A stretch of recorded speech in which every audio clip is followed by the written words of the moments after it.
Untuk lu percaya bahwa Bitcoin ke depannya nggak ada yang match, Bro, lu harus percaya bahwa Hmm. Bitcoin ini nggak ada resiko ke nol kan, berarti. Yes.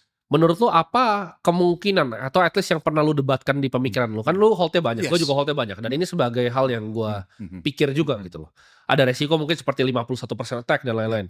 Apa yang menurut lu itu ada kemungkinannya bikin Bitcoin ke nol atau nggak ada sama sekali? Gua yang paling takut dari dulu gua bilang itu regulasi, Bro.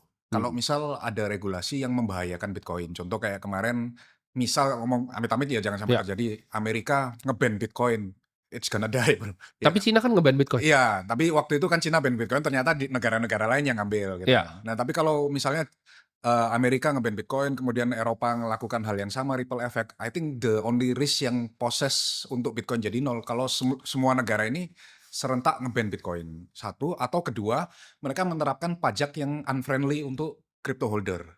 Iya. Kalau di Indonesia kan untungnya negara kita udah suportif untuk crypto ya, bahkan Final pajaknya. iya pajak final. Jadi kita cukup bayar 0,21%, how many profit you have, udah lu cukup bayar segitu. Iya. Dan akhirnya jumlah investor crypto di Indonesia kan udah membludak ya, 22 juta kemarin per Desember 2024. Itu single account atau multiple? Single saya rasa, single saya rasa.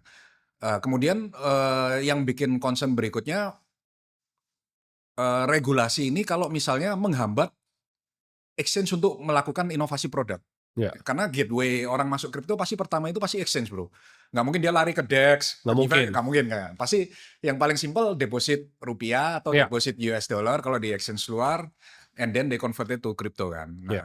I think 3 ini kalau ini dihambat, ini akan bikin kripto ini grow-nya nggak secepat sekarang. Tapi so far ngelihat pemerintahan Trump, pemerintahan Indonesia juga, kemudian pemerintahan di negara-negara Southeast Asia lain, itu nggak ada yang melakukan itu. Jadi so far harusnya aman sih. Jadi regulasi ya menurut lu? Regulasi, kalau menurut gue yang paling bahaya. Tapi dengan nature asetnya sendiri desentralisasi dan dia bisa ada node runner, ada miner, menurut lu apakah memang kalau satu dunia ban itu pasti mati?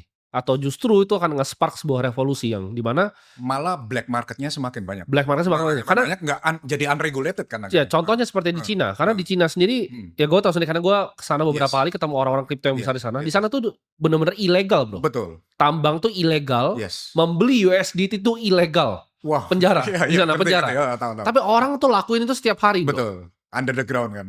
Under the ground, tapi mereka nggak peduli. Betul. Jadi kayak di sana beberapa owner kayak klub malamnya segala macam. Gue pernah ketemu. Mereka nggak peduli. Malah jadi black market. Penjaran gitu. Gue mau pakai USDT, gue nggak mau beli saham Cina gitu. Apakah bisa? Kan gue bilang tadi kemungkinan asetnya ke nol, Bro. Dengan regulasi apakah mau di ban semua justru akan jadi black market semua? Malah jadi black market sih.